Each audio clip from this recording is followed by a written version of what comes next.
What's up, y'all? Welcome back to Good Game Reviews. Here to do another game prediction. For Week 12 matchup, Dallas Cowboys versus the New England Patriots. This will be at home in Gillette Stadium for the New England Patriots. Let's go ahead and start off with what we like to start off every time: the quarterback position. But before I even start with the quarterback position, let me go ahead and just state this. This does not have anything to do with the names. This is only looking at the numbers. We look at the numbers, not the names.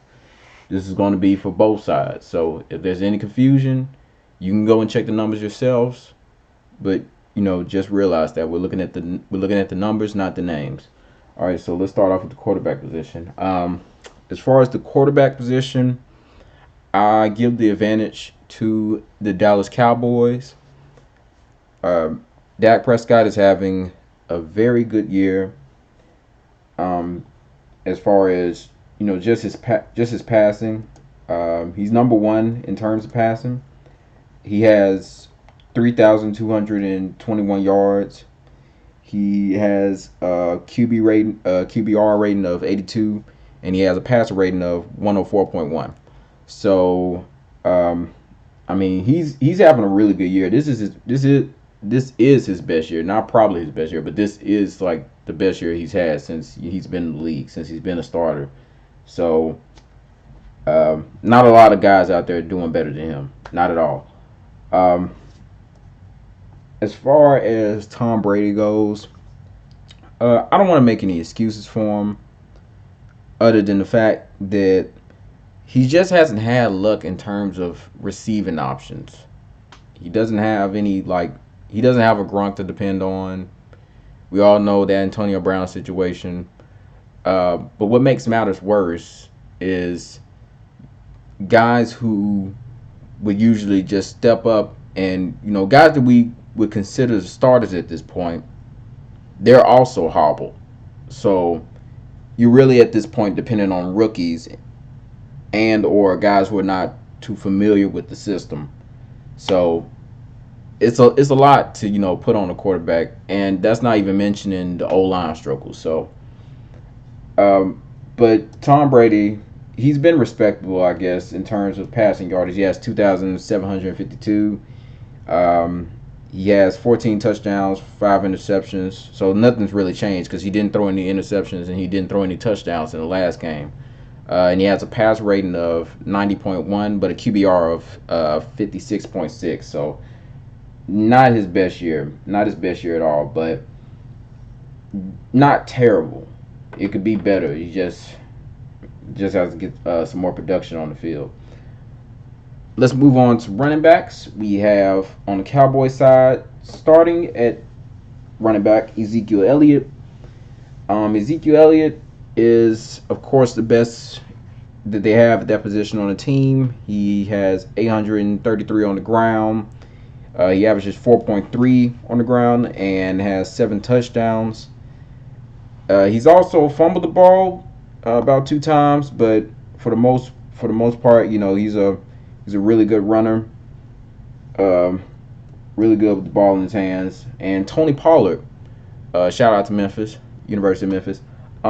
He has done pretty well. He has 238 yards on the ground. He averages 4.7. So it's nice to have a guy like that, just to kind of complement Ezekiel Elliott. Now the Patriots, they have guys who can complement Sony Michel, but they're more of like an in-out type of situation. It's like depending on what they want to do, they plug this guy in. If they want to pass, you can kind of tell when they want to pass because you're gonna see some James White and you're gonna see some Rex Burkhead. They've tried to get Sony Michel more involved in the passing this season, but it just it hasn't looked all that great. Sony Michel, he only has like 515 yards just throughout this whole season, which is amazing considering the fact that you go back last year where he only played like 13 games, and out of those 13 he only started in about 11, I think. And In that season, he had 990 some yards or something like that. Almost hit 1,000. Didn't even play a full season, but we're at week 12. He's played all of his games, and he only has 515. So it's pretty weird. He hasn't fumbled the ball a lot. He only has one fumble. But other than that, he averages 3.3 on the ground, has 6 touchdowns. I mean, he's clearly the number one guy on here. He gets the most carries. He has the most yards. But you have guys like Rex Burkhead who's been dealing with a foot injury, so he hasn't really had time to, get on the field and kind of split those carries with Sonny Michel. And then you have guys like James White who's pretty much been featured in the passing game. He's run it a couple times. He has 124 yards on the ground, but other than that, he's mainly been, a part of that passing game. As far as wide receivers go, I would have to give that also to the Dallas Cowboys. Um, Amari Cooper, Michael Gallup, Randall Cobb. These names, I know we don't want to focus on the names, but you can just look at the stats. I mean, Amari Cooper, he leads the team with 886, and he has 7 touchdowns, which is more than any of the guys that we have. He has more than Julian. He has more than Phillip, and we don't even know if Phillip's going to be playing in this game. So, I mean, looking at the production that they've brought to the teams in terms of scoring, it outclasses what the Patriots have done so far in this season. They also average more when it comes to yards per catch, and as far as the yards per game, they also have more in that regard. So it's just not really a fair matchup in terms of receiving. So yeah, you can give it to the Cowboys on that side. Tight ends also. That's the Cowboys right there. You have to give it to them.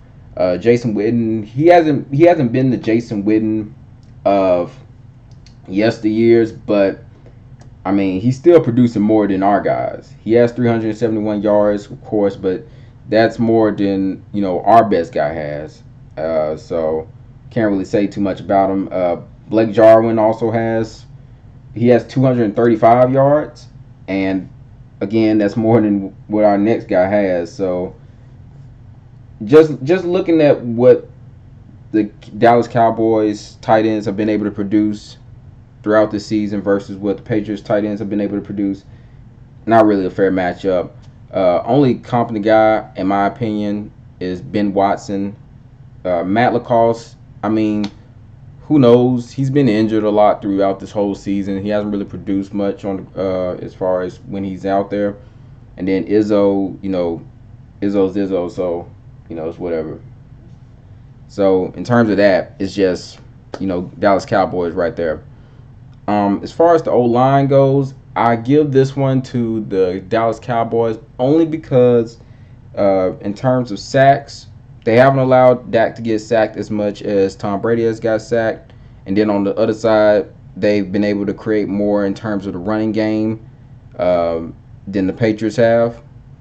I mean, just looking at when Dak gets loose, as far as rushing, he has 193 yards on 33 attempts, and he's averaging 5.8 on the ground. So, I mean, he's able to get loose. If he gets out the pocket and he has to run, he's going to run. So, you have to watch out for things like that also. And the O-line makes it, very easy for them when they get those big holes open.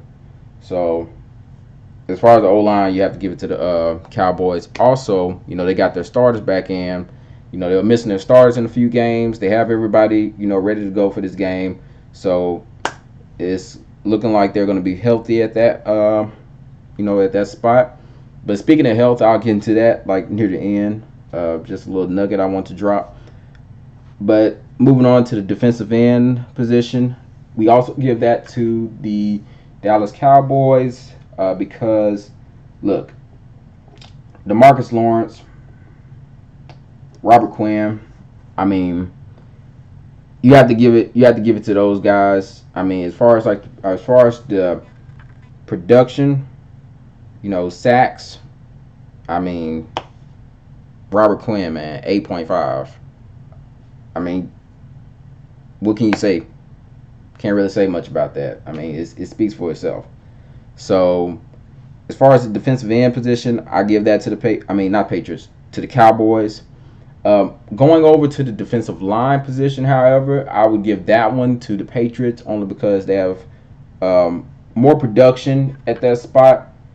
As far as the defensive line spot for the Cowboys, you got Malik Collins, Antoine Woods. Not really a lot of production as far as that defensive tackle spot, the defensive line spot. So, um, yeah, can't really give it to them. They're good on the end, but as far as as far as those D lines and D tackles being like a factor in the game, not so much. As opposed to what they're able to get with Lawrence Guy, who is labeled as a defensive end, but he has more of that defensive line role, and guys like Adam Butler, Danny Shelton. As far as what they've been able to bring, especially with Adam Butler having 5.5 sacks, um, yeah, just more production at that side of the ball. So that's the first one you can give to the Patriots. The next one you can also give to the Patriots is linebacker. Now, hear me out on this one. This is what I was talking about when I was talking about don't look at the names, look at the numbers. Same thing we had to do for the quarterback position. It would have been easy to give it to the Patriots, because Tom Brady. But Dak has the numbers this season. He has the numbers so far, so we have to respect that. Same goes here. They have the names in terms of Jalen Smith and Langton Van Der Esch and Sean Lee, but we have to look at what the numbers say. Also, in terms of Van Der Esch, he's going to be out for this game, so that also takes away as far as like strength and depth at that linebacker position. That's kind of a big loss. Well, not even kind of, that is a big loss. Because he's a very productive guy, and to not have him on the field, you know, any game, no matter who you're going against, especially if you're going against a team like the Patriots who are going to try different things to see where the holes are at. Not having a guy like him out there, who's to say? But Jalen Smith, he leads the team in tackles. He has 90. He has 90 overall tackles. But in terms of just like things like sacks and I mean, I know interceptions don't really play too much a part in what he's doing, but not too much of a factor. He has 2 forced fumbles, but other than that, that's it. You look on the opposite side. I mean, it's clear to see why you would give it to the Patriots. Jamie Collins is having a great year. He's having a great year. It just seems like anything that has to do with the defense, he has some kind of like hand in it.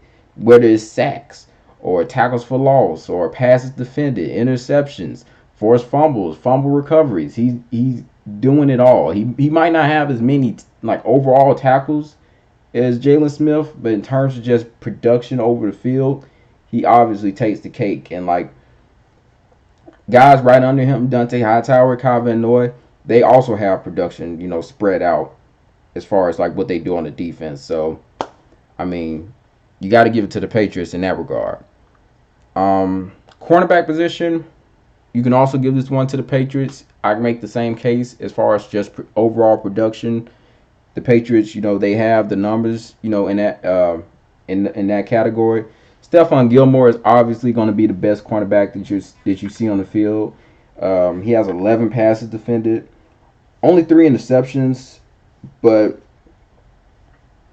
in terms of just like his overall ability, like when he's on the field covering players, a lot of quarterbacks don't want to target him, so he might not have like a whole bunch of interceptions, but that's only because when he's out there covering whoever he's covering, the quarterback on the opposite end does his best job not to throw to him. So you can look at it like that. As far as the safety position goes, I also gave that one to the Patriots. Jason McCourty, Terrence Brooks has also come in pretty clutch, and Deron Harmon. It's not hard. I mean, it's not easy when you lose somebody like a Patrick Chung, who has pretty much been kind of like the staple in that defense and has pretty much like held that starting role in terms of the safety position, strong safety. But they've done a pretty good job. Devin McCourty especially. If he could get some more interceptions, I mean he's already sitting at 5. If he could get like an interception per game, going forward, I mean that would speak, that'll give him a case to have like defensive player of the year. I mean, I don't want to get too crazy. There's obviously some guys who are having like way better years, but if he's able to pull off something like that, that'll give him like some sort of a case. I mean, he's already doing pretty well, with 5 interceptions. So, I mean, that's great. Um, Now, in terms of like, he might not have the number of tackles that the Dallas Cowboys have on their side of the ball, but just in terms of just overall production, especially when it comes to, secondary, roles, when it comes in coverage and interceptions and stuff like that, he has that, easily in the bag. Also with, Deron Harmon and Terrence Brooks. Moving over to special teams, I gave this one to the Patriots only because uh, when you get to this, no matter who the teams are, it always seems to kind of like balance out. One side is better at kicking, one side is better at punting, one side is better at kick returns, the other side is better at punt returns. So like in that case, you know, Cowboys are better at kicking and punt returns, while the Patriots are better at kick returns and punting. But you also have to look at something else. You have to look at the average yards of, the average yards in terms of the returns. And when you look at that, it easily goes to the Patriots because when it comes to, allowing return yards, they have a pretty good hold on that. And also they have, some, special teams turnovers on their side in terms of, forcing balls, punching balls out of the returner's hands, kick blocks, punt blocks. So they have that on their side in terms of their special teams contributions. Jake Bailey, I want to say he's the best punter in the league. I mean, I had to go back and double check the numbers, but just looking at his numbers overall, I mean, he's having an amazing year, and he's already been named AFC Special Teams Player of the Week twice. You know, and this is his first season. He's a rookie, so coming in, having to take over for a guy like Ryan Allen, who had a pretty good stint with the Patriots, and especially in that Super Bowl. I mean, you look at that and it's like wow, but Jay Bailey comes in, and it's obvious why Bill Belichick picked him, why he moved up to try to grab him. It makes perfect sense now because this guy he is a beast. That I mean, his leg, hang time, just everything. The guy is he's just phenomenal as a punter, and he also does kickoffs too. He does so much on the field, and that's something that the Patriots like, versatility in their players, all of their players, no matter who you are. As far as coaching, I always give this to the Patriots. You might ask, why do I even have this category on here? It plays a big part. I mean, you might not think so. You might think this is, it's a little random or whatever, but it plays a big part. Coaching plays a big part.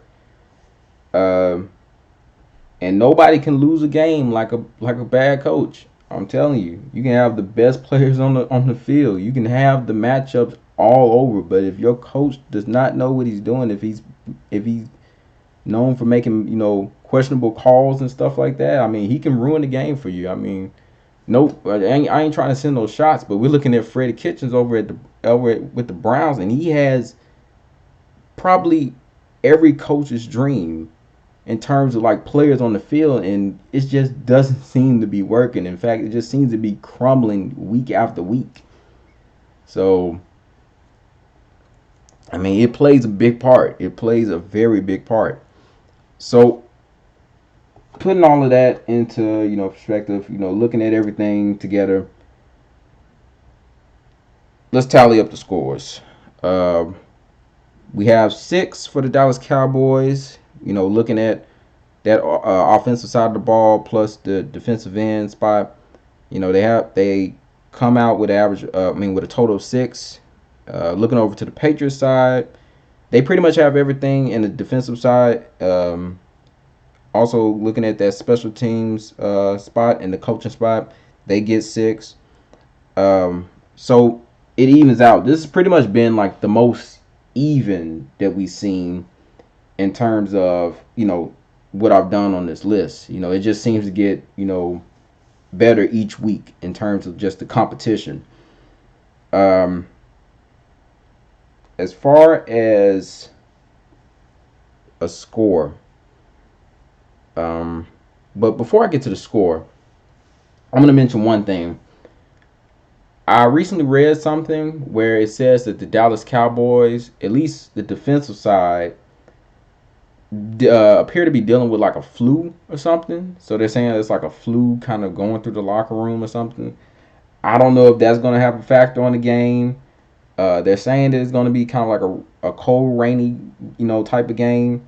And being up there in New England, you can imagine how that feels.